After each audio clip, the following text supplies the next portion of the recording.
Steve, a 1-0 loss today in the extra preliminary round of the Emirates FA Cup against Bishop Auckland. To start with, your thoughts, please, on today's game. Disappointing, obviously. 1-0 getting beat 1-0, okay. I've just been speaking to people, I'm not massively moaning about the result. I didn't think we were at it today at all. I felt we were, all of our best attacking players looked a little bit off today. It was one of those where, you sometimes get away with it when one's off, and even two, but they all were a little bit physically, they all looked physically tight. Not tight at all, man. Just a couple % down. And when you times up by 4 players, the struggle's so strong away. There's absolutely nothing in the game between the two teams. Very evenly matched game, really. They probably shared possession in the first half. Then we think with we had to change our shape a little bit just to combat a little bit of that. Then we completely controlled the last 15-20 minutes of the first half.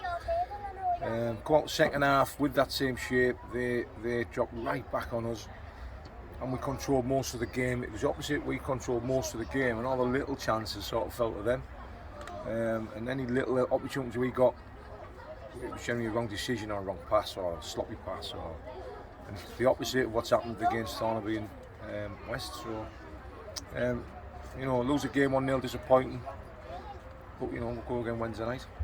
You've already said there, Steve, about there was nothing much in the game. Bishop Auckland have already scored 10 goals in the first 2 games. It does show the club's, ability to compete with those teams that are tipped to be right around the top of the league this year. Oh yeah, they've got quality. They have. There's little things that good players do that you just can't control sometimes. You can't control everything on a football pitch. And there's I normally just let the lads. I don't like to waffle on too much after games with the lads. I'll swing it around my head and have a little chat with them on later on in the week. I did get the board out, which I'm not big on, but I got the board out after the game. I thought when we were in control of the game, even though without threatening a great deal in the second half, I told them that was too stretched. We were far too open, far too stretched, and I expected my experienced players just to stand a few of them still and say, just come here. And that's when their good players came into the game. Then I thought their flair players came into the game that. The more stretched the game become, and we suffered in the end. Certainly not much between the two teams, but now we look ahead and focus on the league, going to a home game on Wednesday night against Newcastle Benfield. How are things looking into that game?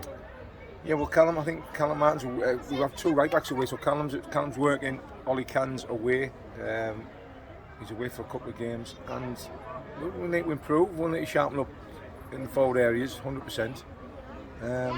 There's no reason why we can't do that, because like I say, how often does front line of 3 or 4 players all have one of them? There's one maybe, yeah, but all of them had a few % off today, so I'm expecting a lot more from all of them on Wednesday night. On reflection of the day, we done the same last year, we sort of huffed and puffed and we went out too early in this. I was hoping for the club to progress certainly through a few rounds, just to give some back to the club, but not a beat, and we'll go again. Thank you very much, Steve.